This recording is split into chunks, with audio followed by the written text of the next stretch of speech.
नमस्कार दोस्तों, stock market studies में फिर से एक बार आपको बहुत बहुत स्वागत है। तो आज यहाँ पे मैं डिस्कशन करूंगा एक ऐसे कंपनीज के बारे में जिसका कस्टमर बेसिस बहुत स्ट्रांग है, जैसे रिलायंस जैसे कंपनी, अतुल ऑटो जैसे अतुल केमिकल्स जो कंपनी है। इस तरीके से स्ट्रांग बेस कंपनीज के इसका कस्टमर है और इस कंपनी का प्राइस रेंज अभी भी 150 से 200 रुपीज के अंदर चल रहा है। तो बहुत सारे दोस्तों ने कमेंट किया, सर एक बार इस कंपनी के बारे में डिटेल्स वीडियो बना के दीजिएगा। तो मैं जिस कंपनी के बारे में आज बात करूंगा, इस वीडियो को पूरा लास्ट तक देखिएगा, क्योंकि इस कंपनी के अंदर कुछ छुपे हुए राज मैं आपके साथ डिस्कशन करूंगा, जिसको देखने के बाद आपको खुद पता चलेगा कि एक्चुअली इस कंपनी के ऊपर क्या करना है। इतने सारे दोस्त निवेश करके रखे हैं, उसके लिए भी इम्पोर्टेंस है। जो लोग निवेश करना चाहते हैं तो उसके लिए भी इम्पोर्टेंस है। देखिए, हम लोग दो तरीके से इन्वेस्टमेंट करते हैं, एक लॉन्ग टर्म के लिए और दूसरा शॉर्ट टर्म के लिए। तो अगर शॉर्ट टर्म में भी कोई कंपनी मिल जाए तो उसके ऊपर निवेश करके अच्छा खासा पैसा कमा सकते हैं। अगर लॉन्ग टर्म के लिए भी कोई भी स्टॉक मिल जाए तो वहाँ पे भी आप अच्छा खासा पोर्टफोलियो बना सकते हैं। देखिए, मैं हमेशा रूल्स फॉलो करके काम करता हूँ। रूल्स का मतलब है, मेरा इन्वेस्टमेंट अगर मान के चलिए मेरे इनकम का 20% है, इस 20% में मैं 15% 15% में सेफेस्ट स्टॉक के ऊपर निवेश करता हूँ, जहाँ पे मुझे रिस्क नहीं लेना है, जहाँ पे मुझे एवरेज रिटर्न 15 से 20% के ऊपर चाहिए ही चाहिए होते हैं। तो इस तरीके से कंपनीज के ऊपर मैं निवेश करता हूँ, चाहे वो लार्ज कैप हो, चाहे वो मिड कैप, और वो भी large cap high mid cap type. और बाकी जो 5% है, उनमें से 5% में मैं 3% कुछ रिक्सी कंपनी के ऊपर निवेश करता हूँ और 2% में पेनी स्टॉक के ऊपर निवेश करता हूँ। तो इस तरीके से मैं डाइवर्सिफिकेशन करके मेरा बिजनेस मतलब इन्वेस्टमेंट करता हूँ। बहुत सारे लोग मुझे ये भी कमेंट किया, सर कितने पोर्टफोलियो में कितना परसेंटेज स्टेक किस स्टॉक के ऊपर रहना चाहिए। देखिए, कौन सा स्टॉक आपके पोर्टफोलियो में रहेगा, वो डिसीजन आपको ही जरूर लेना पड़ेगा, क्योंकि बहुत सारे कंपनीज के बारे में मैं डिस्कस करता हूँ। इसका मतलब ये नहीं कि हर कंपनी आपके पोर्टफोलियो में रहे। आपको उनमें से बेस्ट कंपनी कौन सा लगे, आप कौन सा कंपनी के ऊपर भरोसा कर सकते हैं, उसका डेटा एनालिसिस देखने के बाद, तो उसके ऊपर आप जरूर मतलब इन्वेस्टमेंट कर सकते हैं। देखिए, कोई इन्वेस्टमेंट रिकमेंडेशन तो मैं नहीं कर सकता हूँ, क्योंकि मैं कोई सेबी रजिस्टर्ड पर्सन नहीं हूँ। हमेशा मैं आपको एज ए एजुकेशन पर्पस में डेटा को दिखाता हूँ।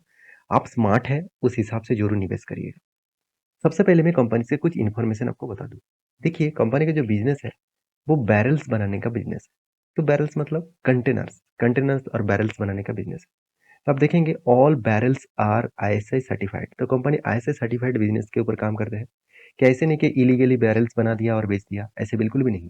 अगर इलीगली काम करता तो रिलायंस जैसे कंपनी इसके साथ काम नहीं करता। तो ये बात आपको याद रखना है। तो कंपनी बहुत हाई रिस्की है, इस सेगमेंट के ऊपर काम कर रहा है।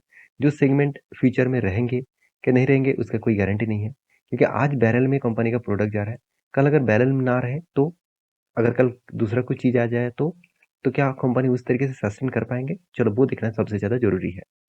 सबसे पहले मैं कंपनी का कस्टमर बेसिस आपको दिखाना चाहूंगा। कंपनी का कस्टमर के बारे में बात करूं, आप देखेंगे तो ऑटो लिमिटेड जो केमिकल इंडस्ट्री से बिलोंग करते हैं, उसके लिए भी बैरल्स की जरूरत होते हैं, तो वो भी इस कंपनी सप्लाई देते हैं। साथ ही साथ कंपनी, देखिए आप देख सकते हैं, मेघमानी ग्रुप इस कंपनी को भी सप्लाई देते हैं। साथ ही साथ मुर्गप्पा ग्रुप इसको भी देते हैं। साथ ही साथ देखिए, फ्रीवी ऑर्गेनिक्स इसके ऊपर भी है। रिलायंस इंडस्ट्रीज मैं पहले बोल चुका हूँ, सान फार्मा जैसे कस्टमर इसके पास है। साथ ही साथ आप देख सकते हैं यूनाइटेड यूनाइटेड यहाँ पे देख सकते हैं फॉस्फोरस लिमिटेड, इस कंपनी के भी बैरल इसी कंपनी देते हैं। गुजरात जो गुजरात में बहुत सारे कंपनीज के कंपनी बैरल सप्लाई करते हैं। तो ये जो कस्टमर बेस है, ओरिएंटल यहाँ पे देख सकते हैं एरोमेटिक्स, तो इस कंपनी की भी कंपनी खुद का बैरल सप्लाई करते हैं। तो कंपनी के जो प्रोडक्ट है वो भी यहाँ पे देख सकते हैं, कौन सा प्रोडक्ट कंपनी बनाते हैं। तो मेजरली देखा जाए तो कंपनी का बैरल्स का बिजनेस है। तो ओवरऑल बात करूँ, कंपनी देखिए ड्रम से लेकर बैरल से लेकर कंटेनर से लेकर इस तरीके से प्रोजेक्ट के ऊपर कंपनी काम करते हैं। तो देखिए, क्या इस कंपनी का जो मतलब बेस है, क्या उस बेस आपको फ्यूचर में ग्रोथ दे सकते हैं, वो जानना सबसे ज्यादा जरूरी है। चलो उसके बारे में भी डिस्कस कर लेता है। तो देखिए, कंपनी का जो बैरल्स जो यूज किया जाता है वो कहाँ पे यूज होता है। आप देखेंगे तो कंपनी केमिकल्स में, एग्रो केमिकल्स में, यहाँ पे देख सकते हैं एरोमेटिक्स प्रोडक्ट्स के ऊपर, पेंट्स के ऊपर, साथ ही साथ मतलब पेंट्स एंड कोटिंग के ऊपर, फूड प्रोडक्ट्स के ऊपर, पेट्रोलियम प्रोडक्ट्स के ऊपर, मतलब लुब्रिकेटिंग ऑयल्स के ऊपर। लुब्रिकेटिंग मतलब क्या होते हैं, जो मोब जिसको आप ऑयल्स मतलब इंजन ऑयल्स बोलते हैं, उसी को लुब्रिकेटिंग ऑयल बोला जाता है। तो साथ ही साथ फार्मास्यूटिकल इंडस्ट्री के ऊपर, साथ ही साथ आप देखेंगे तो और भी बहुत सारे केमिकल्स और रेजिन्स के ऊपर, मतलब जो ग्लू गम होते हैं उसके ऊपर।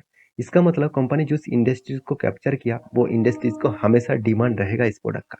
तो यही तो आपको समझाना चाहता था कि एक्चुअली आपको देखना है कि कंपनी का डिमांड किस तरीके से है मार्केट में, और कंपनी कौन सा सेक्टर के ऊपर प्रोडक्ट बेच रहा है, वो देखना सबसे ज्यादा जरूरी है।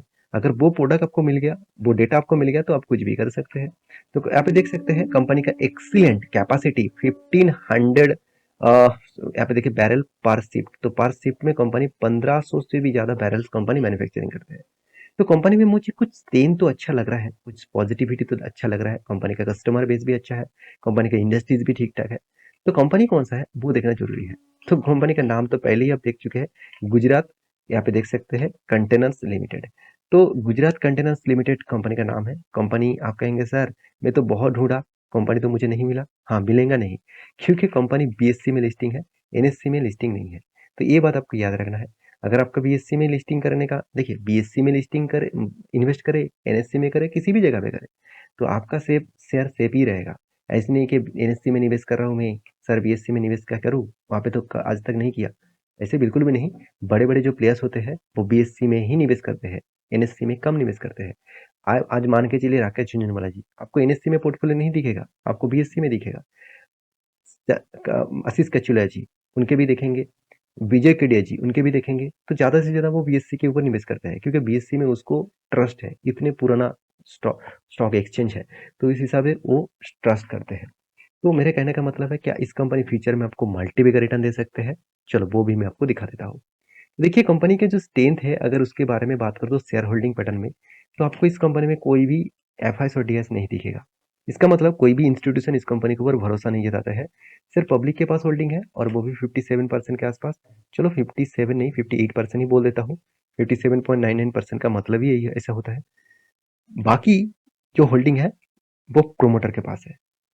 40% होल्डिंग प्रोमोटर के पास है, और कुछ होल्डिंग अदर्स कैटेगरीज के पास है। अगर कंपनी के मैं नेट प्रॉफिट के परसेंटेज के हिसाब से दिखा दूं, देखिए एक्चुअली कंपनी देखा जाए तो किस तरीके से ग्रोथ किया। सितंबर 2020 से मार्च 2023 तक देखा जाए तो कंपनी का ग्रोथ तो हो रहा था, उसके बाद फिर से स्लो डाउन आया। परसेंटेज वाइज क्वार्टर बेसिस देखा जाए तो कंपनी में बहुत वोलेटिलिटी है। कुछ क्वार्टर्स में कंपनी नेगेटिव में गया, कुछ क्वार्टर्स में कंपनी पॉजिटिव में गया। Percentage wise year of year देखा दूं तो कंपनी में 2021 से जिस तरीके से ग्रोथ हो रहा था, वो ग्रोथ खत्म हो चुके हैं। कंटिन्यूसली कंपनी नेगेटिव 10 में जा रहा है। एक टाइम 583% का ग्रोथ हुआ था 2021 दिसंबर में, और आज मार्च दिसंबर 2023 में कंपनी का हालत खराब हो गया, 9% आ चुके हैं। तो ये पॉइंट्स मैं आपके इसीलिए दिखाया हूँ क्योंकि आपको भी पता चले एक्चुअली कंपनी के अंदर कहाँ पे गड़बड़ी है। तो रही बात इस कंपनी का फाइनेंशियल डिटेल्स के बारे में, ध्यान से देखिएगा। कंपनी एक माइक्रो कैप टाइप है, तो निवेश करने से पहले एक बार नहीं, चार चार बार सोच लेना, क्योंकि इस तरीके से सोचने वाला बात जरूर है, क्योंकि इतनी छोटे कंपनी के ऊपर निवेश करने के बाद अगर आप फंस गए तो बुरी तरीके से पिटाई आपका हो सकते हैं। जितने सारे लोग 1 लाख रुपया 1.5 लाख रुपया निवेश करके रखे हैं, तो इतने रिस्क आपने क्यों लिया मुझे पता नहीं, शायद आपने कुछ अच्छे देखे होंगे इस कंपनी के बारे में। तो बाद में आप कमेंट जरूर करना आपकी क्या राय है। तो देखिए पी रेशियो, कंपनी का पी रेशियो ठीक ठाक है, इंडस्ट्री पी रेशियो के हिसाब से कंपनी का बेस्ट है। कंपनी का return of equity, return of capital employed best level में देखने को मिला। आज तक कंपनी डिविडेंड नहीं दिया, कंपनी कर्जा भी दिखाए तो बहुत कम लिया, 5.59 के आसपास है। चलो फिर भी 0.50 के ऊपर कोई भी कंपनी का कर्जा है, मैं थोड़ा सा खुद को सिक्योर लेता हूँ, क्योंकि उस कंपनी से दूरी रहे तो अच्छा है। तो एनुअली इनकम कंपनी का 11 करोड़ के आसपास है, और कंपनी का फ्री कैश फ्लो भी 11 करोड़ के आसपास है। कंपनी खुद के बिजनेस के बाद कंपनी दूसरे बिजनेस के ऊपर भी इन्वेस्टमेंट किए हैं। कंपनी का पैग रेशियो बता रहा है कि बेस लेवल में है, कंपनी का क्विक रेशियो बता रहा है तो ठीक ठाक है। इबिटा मार्जिन भी चलो थोड़ा सा पॉजिटिव है। रिटर्न ऑफ कैपिटल एम्प्लॉयड 3 साल में अच्छा खासा है, इसका मतलब कंपनी साल भर में परफॉर्मेंस अच्छा कर रहा है। ऐसे नहीं कि एक साल में अच्छा किया दूसरे साल में नहीं किया, 3 साल तक इसका return of capital employed base level में है। इंटरेस्ट कवरेज भी 8.5% है, ठीक ठाक है। मार्केट कैप टू सेल्स भी ठीक ठाक है। कंपनी को 1 रुपया कमाने के लिए करीबन 60 पैसे देना पड़ रहा है, चलो अच्छी बात है ना। तो रिटर्न ऑफ एसेट के बारे में बात करें तो कंपनी के जो एसेट है उसमें कंपनी 18% रिटर्न कमा रहा है। तो ये सारे पॉइंट्स मुझे बेस्ट लगा। ऐसे नहीं कि खराब लगा, बेस्ट लगा। कंपनी प्रॉफिट एंड लॉस के बारे में बात करूँ तो कंपनी ईयर ऑफ ईयर में ऑपरेटिंग प्रॉफिट को हर साल कंपनी मेंटेन करता है। 13 से 12% के आसपास मेंटेन। देखिए छोटा कंपनी को मेंटेन करना बहुत पेशर होता है, क्योंकि लगातार उसको मतलब कोशिश करते जाते हैं, बहुत मेहनत करना पड़ता है, तब जाकर उसको रिजल्ट मिलता है। तो इसलिए छोटे कंपनी कभी कुछ सालों में थोड़ा-सा प्रॉफिट अगर डाउन भी हो जाए ना, तो उसमें कोई मेजर नहीं करना चाहिए कि हाँ, कंपनी ने प्रॉफिट कम कर दिया, दूसरे सालों में ज़्यादा कर दिया। हाँ, आपको ये देखना है कि वो कंपनी कितना स्ट्रगल कर रहा है, तो वो आपको देखना ज़रूरी है। अगर मैं कंपनीज़ के डेटा आपको और भी दिखा दूँ, तो आप देखेंगे तो कंपनी के सालाना जो प्रॉफिट है वो इंक्रीज़ हो रहा है। साथ ही साथ कंपनी आपको धमाका जैसा रिटर्न भी दिया। सेल्स ग्रोथ, प्रॉफिट ग्रोथ मुझे बेस्ट लगा, रिटर्न ऑफ इक्विटी भी बेस्ट लगा, तो कुछ पॉइंट्स मुझे अच्छा लगा, बहुत अच्छा लगा। तो कंपनीज़ के जो कैश फ्लो है, उसमें मुझे कुछ पॉइंट देखना है। वो क्या है? कंपनी का फिक्स एसेट परचेज़। देखिए कंपनी इस बार तो सारे रिकॉर्ड तोड़ दिया। कंपनी आज तक इतना फिक्स एसेट परचेज़ नहीं किया जो इस बार किया। 11 करोड़ से भी ज़्यादा कंपनी फिक्स एसेट के ऊपर पैसा लगाया। तो एक अच्छी बात होती है जब कोई कंपनी फिक्स एसेट के ऊपर इन्वेस्ट करते हैं। कैश फ्लो के बारे में बात करूँ तो कंपनी जितना कैश दिखा रहा है उतना पैसा कंपनी के हाथ में कुछ टाइम तक नहीं आया था। इस बार कंपनी अच्छा खासा कैश को लेके आया। देखिए कंपनी के ऊपर इस तरीके से कंपनी के ऊपर ज़्यादा टाइम पीरियड ऑफ व्यू से देखा जाए तो कंपनी को उधारी में माल बेचना पड़ता है और उसका पैसा बहुत दिनों के बाद भी आता है। उसका एक जीता जाता एग्जांपल मैं आपको देता हूँ। देखिए डेट ऑफ स्टे।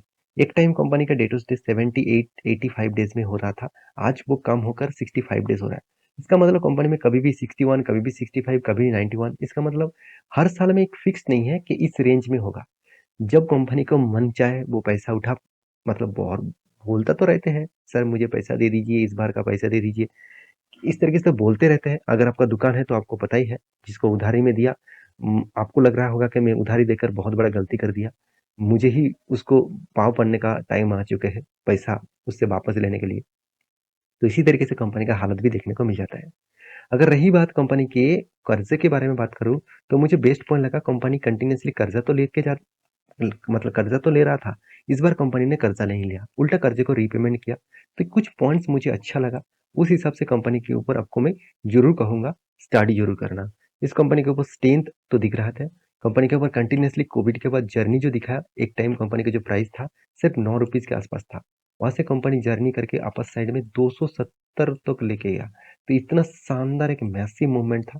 उसके बाद देखिए यहाँ पे पंप किया गया, उसके बाद डंप किया गया। तो इस पम्प्स एंड डंप के खेल में आप मत फंसना। तो आप फ्रेश कंपनी के ऊपर निवेश करना। बाकी इस कंपनी के बारे में अगर आप कहेंगे सर आपका क्या राय है? देखिए मैं इतना हाई रिस्क कंपनी के ऊपर निवेश नहीं करता। जिस कंपनी का मार्केट कैप 100 करोड़ भी नहीं है। तो जितने सारे दोस्त निवेश करके रखे हैं उसके लिए मैं एक ही बात कहूँगा, आप प्लीज़ एक बार इस कंपनी के ऊपर डिटेल्स में स्टडी करना और कुछ टाइम तक इसका रिजल्ट देखते जाना कि कंपनी ठीक-ठाक परफॉर्मेंस कर रहा है कि नहीं कर रहा है। उसके बाद इस कंपनी के ऊपर कुछ डिसीज़न लेना। तो मेरा रिकमेंडेशन कोई भी स्टॉक के ऊपर नहीं होता। मैं हमेशा आपको एजुकेशन पर्पस में वीडियो बना के देता हूँ। तो मेरे वीडियो अगर अच्छा लगे, मेरे एनालिसिस अगर अच्छा लगे तो प्लीज़ एक लाइक करना, चैनल को सब्सक्राइब भी करना। मिलेंगे नेक्स्ट वीडियो में, तब तक के लिए अच्छे से रहिए, अपने ख्याल रखिए। Bye bye.